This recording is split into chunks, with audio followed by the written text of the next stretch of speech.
comme je viens de le dire, mon thème ce matin, c'est ce que Dieu attend de nous. Vous savez, vous, ce que Dieu attend de vous? Vous savez précisément? Alors j'ai ouvert ma Bible, moi, quand j'ai préparé cette prédication ce matin. J'ai ouvert ma Bible à la page 2022. Et j'ai regardé ce qui avait marqué au niveau des combats et de l'exemple de Paul. Et c'est ce qui a un petit peu dirigé ce que je vais partager avec vous ce matin. Qu'est-ce que je dois faire? Qu'est-ce que je dois faire chaque jour? On sait ce qu'on doit faire quand on va au travail, parce qu'on a reçu une formation pour ça.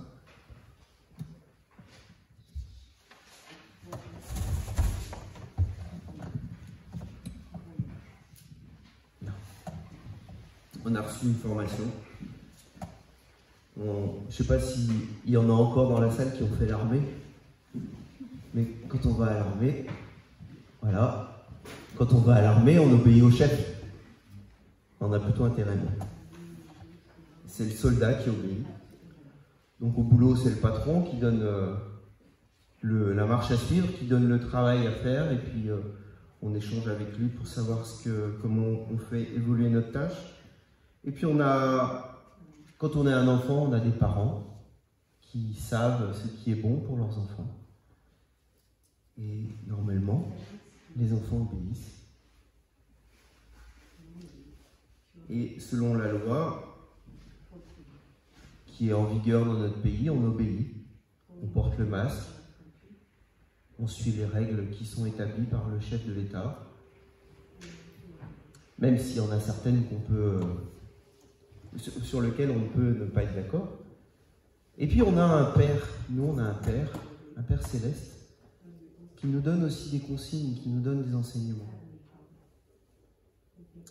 Alors on peut se poser la question un petit peu de temps en temps de savoir si on les suit, ces commandements, si on suit ces bons conseils. Alors la question est, ce matin, c'est marqué, je ne sais pas si vous voyez bien, mais qu'est-ce que Dieu attend de moi?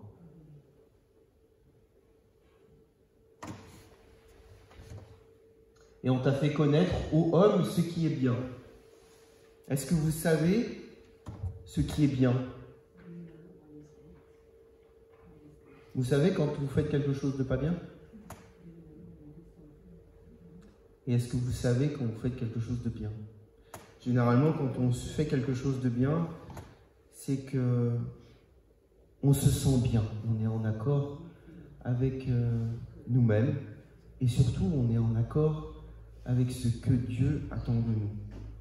On peut lire dans Michée, au chapitre 6, au verset 8, c'est de là qu'est tirée la phrase que je viens de lire. On t'a fait connaître, ô homme, ce qui est bien. On t'a fait connaître, ô homme, celui qui est venu te sauver, celui qui est venu racheter ta faute. Est-ce que l'Éternel demande de toi, c'est que tu pratiques la justice, que tu aimes la miséricorde et que tu marches humblement avec ton Dieu. Ce qui est relevé ici par Michée, c'est cette nécessité spirituelle, cette volonté de marcher avec notre Dieu, de vouloir avancer, de vouloir cheminer avec lui, de ne pas vouloir s'affranchir, sortir de chemin battu et de partir battre la campagne comme ça, sans chemin, sans plan, sans carte, sans boussole. Mais il y a une certaine idée d'obéissance dans ce qui nous est demandé par le Seigneur.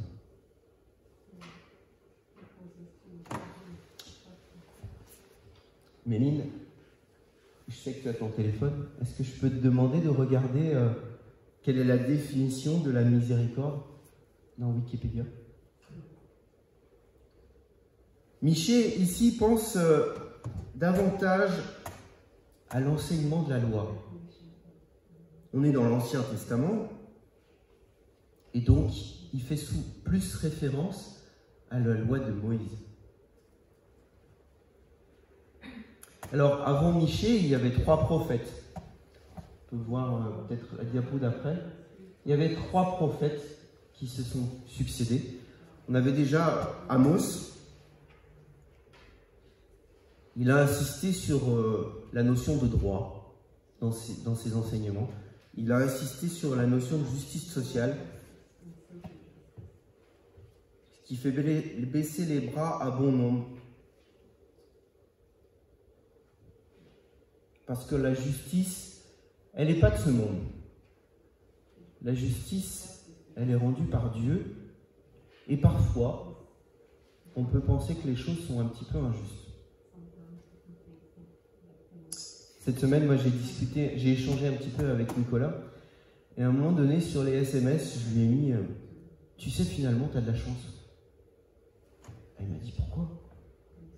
C'est vrai qu'avec ce qu'il traverse, de lui dire qu'il a de la chance, c'est un petit peu provocateur. Mais Nicolas, actuellement, il est dans la fosse au lion. Et il a de la chance parce qu'il va en sortir vainqueur. Il va sortir de la fosse au lion et sa vie en sera changée. Son témoignage en sera changé à jamais. Parce qu'il sera sorti de la fosse au lion. Dieu nous fait traverser des épreuves. Et quand on est dans la fosse au lion, eh ben on ne voit pas toujours la sortie. Et c'est parfois très difficile. Ensuite, dans les prophètes qui ont précédé Michée, nous avons Osée. Et il est le prophète de l'amour, de la bonté. Et on nomme souvent par une expression courante la bonté et la charité chrétienne. Ensuite, on a Ésaïe, qui a dénoncé notre orgueil et qui nous invite à aller chercher dans nos propres ressources de vivre avec Dieu. Que tu puisses vivre pleinement avec ton Dieu. Donc, dans l'œuvre de Dieu, rien n'est impressionnant, rien n'est dans nos vies, rien n'est plein de petites paillettes et de petites étoiles qui scintillent d'un coup. La parole est une semence. Et le principe de la semence, c'est qu'elle germe, elle grandit, elle évolue. Il faut l'arroser, il faut l'entretenir pour qu'elle arrive à une plante robuste. Une plante qui a ses ressources propres pour lutter contre la sécheresse, pour lutter contre les intempéries, pour lutter contre le gel. Et à son tour, cette plante robuste qui a poussé avec patience et persévérance, elle donne du fruit. Mais c'est parce qu'elle a poussé justement avec constance et patience qu'à son tour, elle donne du fruit. Donc dans la page 2022 de ma Bible, vous n'aurez pas forcément la même, parce que vous n'avez pas forcément la même Bible que moi, mais moi je me trouve dans 2 Timothée 2 et on a l'exemple de Paul. Vous connaissez un peu l'histoire de Paul.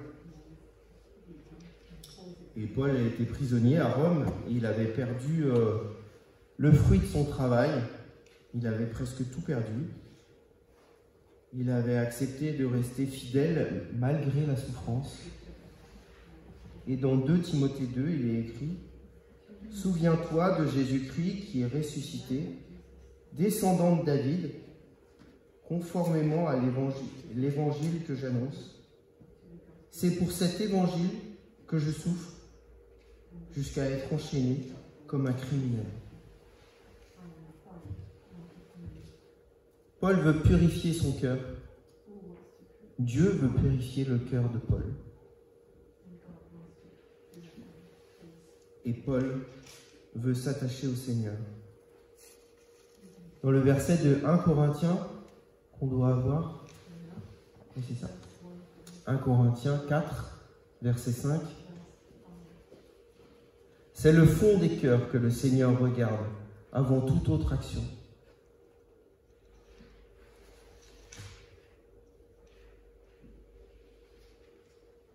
Non, c'est pas ça.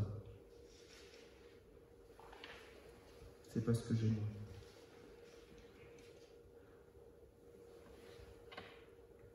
Je vais regarder dans le texte de 1 Corinthiens. Je me suis trompé?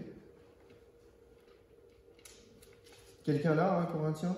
C'est pourquoi ne jugez de rien avant le temps, jusqu'à ce que vienne le Seigneur qui mettra en lumière ce qui est caché dans les ténèbres et qui manifestera les desseins des cœurs. C'était ça? Ouais, ben c'est bien ce qui est écrit en référence. Alors chacun recevra de Dieu la louange qui lui sera due. Sincérité envers nous-mêmes, envers les autres, envers notre Père. L'idée, c'est de ne pas avoir un esprit de conquête, de ne pas avoir un esprit de domination. Vous savez, cet esprit qui dirige le monde, d'avoir toujours sa propre vérité, d'avoir toujours raison. L'homme est injuste. N'essayons pas de le rendre juste. C'est Dieu seul qui le rend juste, par le sacrifice de son Fils Jésus. N'essayons pas de rendre notre propre justice ou d'apporter notre propre jugement. C'est Dieu qui juge, et en son temps. Alors, avant de vouloir servir les autres, Paul nous le rappelle, il faut s'abandonner à l'obéissance. S'abandonner à l'obéissance de ce que Dieu attend de nous.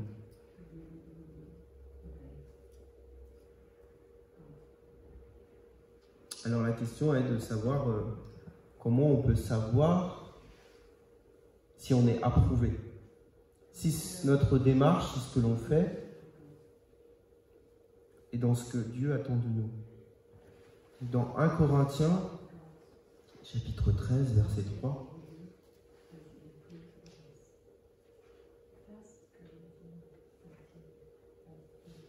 on voit qu'il est mis en avant que ce n'est pas les actes qui sont importants, mais c'est le cœur avec lequel on le fait. Je te cite souvent. Non, c'est pas ça. Vraiment, j'ai eu un problème avec 1 Corinthiens, j'ai mélangé les... Et quand je distribuerai tous mes biens pour la nourriture des pauvres, et quand je livrerai même mon corps pour être brûlé, et si je n'ai pas la charité, cela ne me sert de rien. Le texte de Michée nous met sur cette voie déjà. Lorsqu'on considère ce que Dieu attend de nous. Certaines versions du texte de Michée traduisent ce que l'Éternel exige ou ce que l'Éternel réclame de toi. C'est pas un conseil d'amis, c'est un ordre, c'est un appel à l'obéissance de celui qui peut avoir un cœur à servir. Moi, quand je viens au culte le dimanche matin, je préfère rester sur le banc, assis sur le banc. Mais le Seigneur, il me... Hop, François, aujourd'hui c'est toi qui apportes la parole. C'est toi qui vas mélanger tes diapos et qui va perdre les pédales devant l'assemblée. C'est toi qui dois, ce matin, te lever et puis préparer tes notes parce que j'ai un message à transmettre et c'est toi qui vas le dire.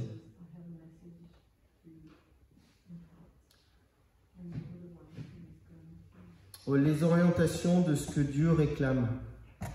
Est-ce qu'on est toujours à l'écoute de ces orientations que Dieu réclame concernant des vertus morales, des vertus spirituelles? des vertus de loyauté et d'humilité. Et aux yeux de Dieu, elles sont plus importantes que nos actions. Elles sont plus importantes que notre façon de faire, parce qu'elles font référence à notre attitude, à l'intérieur de ce que l'on est.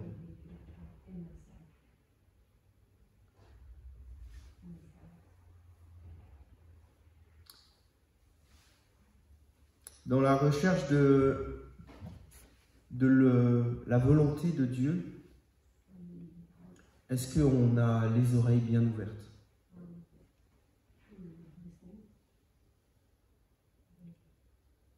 Et notre recherche de la justice,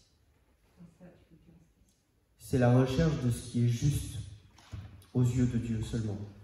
Pas ce que l'on estime avoir droit ou ce que l'on estimer être juste. La pratique de la justice, elle n'est pas naturelle.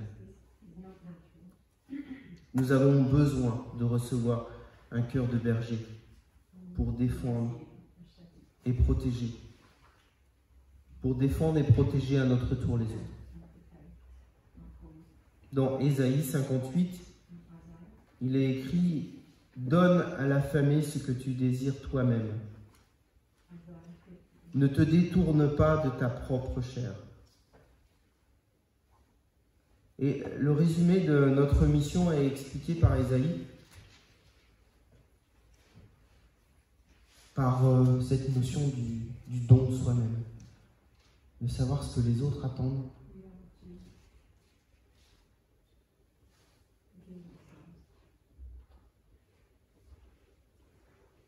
Dans Proverbe 24, au verset 11 et 12,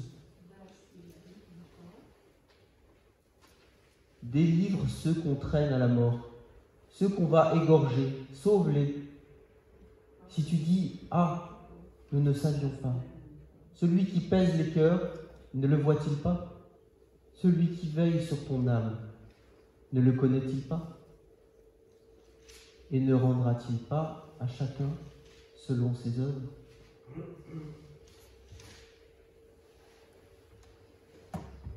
Nous sommes dans un groupement d'église. Nous faisons partie d'un groupement d'église. Le groupement d'église Perspective, au niveau national. Et ce mouvement d'église nous permet de bénéficier d'une entraide.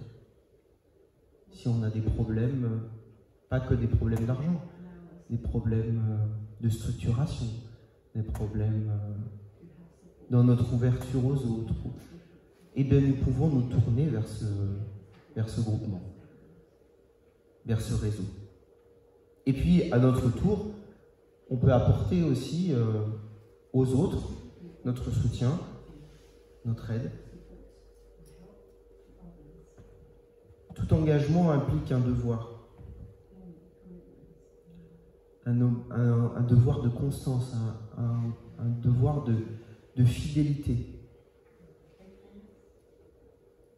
Et parfois, on perd nos engagements de vue. On se dit, je veux agir par moi-même.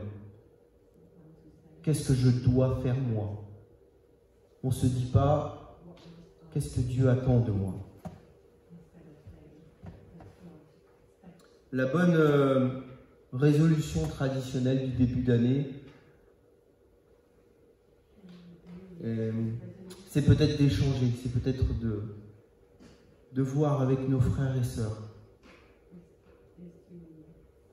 qui nous mettent en face de nos engagements, nos choix de fidélité, notre loyauté auprès de Dieu. Dans Luc, chapitre 10, verset 37,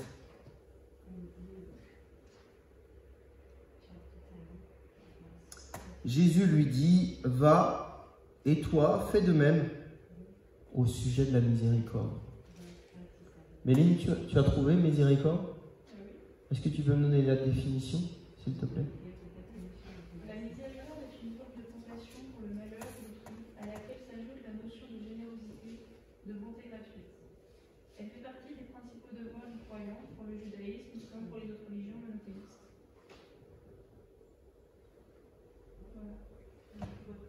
Merci. Sensibilité au malheur d'autrui. Pitié par laquelle on pardonne aux coupables, moi aussi j'ai. On peut voir la diapo suivante peut-être. Vous reconnaissez la carte? C'est l'État d'Israël. Et avec les différentes couleurs, on voit les forces en présence. On voit là où il y a des zones de conflit, là où il y a des zones d'échange ou de non-échange. Est-ce que vous pensez que Israël, qui est la terre promise, qui est la terre qui a été redonnée au peuple juif, est-ce que vous pensez que c'est le lieu où se vit la miséricorde? Et puis on peut ouvrir tout un tas de cartes. On peut ouvrir tout un tas de cartes pour faire de la géopolitique et regarder partout, sur toute la planète, où il y a des revendications de frontières, des revendications de terre entre deux pays. Entre l'Algérie et le Maroc, en ce moment, c'est tendu, parce qu'ils se disputent un morceau de désert sur lequel ils ne sont pas d'accord. Il y a tout un tas de pays comme ça, où les limites sont établies par les hommes, et ils revendiquent. Ils exigent. Le monde n'est pas dirigé par la miséricorde. Le monde n'est pas dominé par la miséricorde.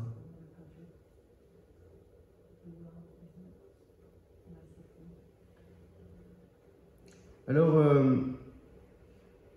nous, en étant enfants de Dieu, nous avons ce devoir d'ouvrir nos cœurs aux autres. D'ouvrir, de travailler notre miséricorde. De savoir se tourner vers les autres et de dire, en ce moment, moi, j'ai pas le moral. De savoir dire, est-ce que tu veux bien prier pour moi? Est-ce que tu veux bien me porter dans la prière en ce moment? Et j'ai lu dans les papillotes pendant les vacances un proverbe chinois qui m'a fait sourire. C'est si tu vois tout en gris, pousse l'éléphant. Moi, ça m'a fait sourire. Mais souvent, on voit pas toujours en couleur. On voit des fois tout en noir ou tout en blanc. Mais si on se tourne vers les autres, l'autre peut être le miroir de ce que l'on vit. Quand j'ai écrit cette semaine à Nicolas, finalement tu as de la chance, j'imagine que Nicolas dans sa chambre, il a dû lire le SMS avec des grands yeux en disant mais il se moque de moi là. Voir les choses avec une autre perspective, ça peut être intéressant. Et les autres peuvent nous aider à avoir ce regard différent. Dans Proverbe, au chapitre 3, verset 3, que la loyauté et la vérité ne t'abandonnent pas. Lis-les à ton cou, écris-les sur la table de ton cœur. Le chemin de la loyauté par lequel nous fait cheminer le Seigneur est parsemé de moments de dépouillement, de moments où nous devons abandonner notre propre nature pour que l'on puisse voyager léger. Les pensées orgueilleuses nous envahissent le cœur, elles nous encombrent. Et comme on le dit souvent en français, l'orgueil est souvent mal placé. Alors nous devons aller plus loin. Ça doit être la dernière diapo, je crois. Ah non. J'avais loupé Luc 10, 37. C'est celui qui a exercé la miséricorde envers lui qui lui répondit, le docteur de la loi. Et Jésus lui dit, va, et toi, fais de même. C'est ce que j'ai lu tout à l'heure. Vous vous rappelez? Donc c'est bon? On n'a rien loupé? Donc la dernière diapo, voilà, merci. Oui, donc nous devons aller plus loin. Nous devons en faire un peu plus. Ce qui élève parmi les hommes est une abomination devant Dieu. C'est dans Luc, au chapitre 16, au verset 15.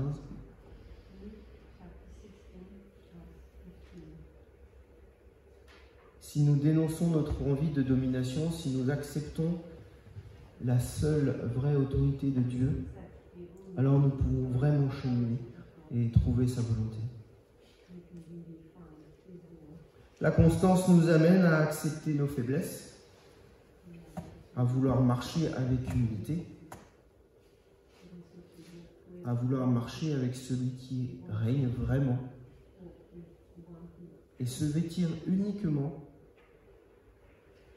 d'un esprit de service. Pas rechercher notre propre élévation, notre propre édification, mais rechercher seulement le service. L'homme ne vivra pas de pain et d'eau seulement, mais de toute parole de Dieu. Et c'est cette parole qui nous nourrit. C'est cette parole qui nous mène sur le chemin pour comprendre ce que Dieu attend de nous. Alors, pour cette année 2022, moi personnellement, je fais la prière d'apporter ma pierre à l'édifice, à l'œuvre du Seigneur, d'apporter mon esprit de service pour que sa parole puisse grandir, que mon témoignage soit un exemple pour que les gens puissent comprendre ce que Dieu a fait pour nous, qu'il soit une source de bénédiction pour Dieu. On t'a fait connaître, ô homme, ce qui est bien. Nous, on sait maintenant ce qui est bien, ce que Dieu a voulu pour nous. On sait que Dieu nous a donné son Fils Jésus pour nous racheter. Et ce que l'Éternel demande de toi, c'est que tu pratiques la justice, que tu aimes la miséricorde et que tu marches humblement avec ton Dieu. Michée 6:8. Prions.